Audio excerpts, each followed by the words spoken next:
जी दोस्तों ਇਹ WhatsApp वाले कबूतर ने सारे माशाल्लाह ਇਹ WhatsApp के बेटे ने तो दोस्तों इन्होंने बहुत अच्छा शौक करवाया है।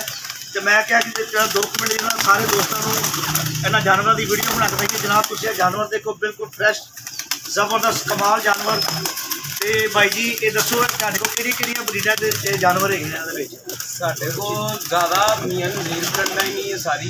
अच्छा जो चोरी साहब वाले ने कुछ अच्छा तो कुछ वाले साहब के उस्ताद चोरी आफ्ता उन्होंने अच्छा अच्छा ठीक है माशाल्लाह बड़े अच्छे जानवर ने। सारे दोस्तों को मैं क्या आए तो सारे शौक करवाइए। माशाल्लाह जानवर तेरे सामने ने यह दोस्तों सारे शौक करवा रहे हैं। यह जनाब जो भाई ने तुम दसे ने ये जानवर उन्होंने घर के कुछ उस्ताद आफ्ताब के घर के ने कुछ इन्हों के जानवर जोड़े ने वो मियाँ नज़ीर के घर के ने माशाल्लाह कमाल के जानवर ने। तो मैं क्या जी अज दोस्तों छोटी जी वीडियो बना के दोस्तों में सेंड करिए। सब दोस्तों को अस्सलाम वालेकुम।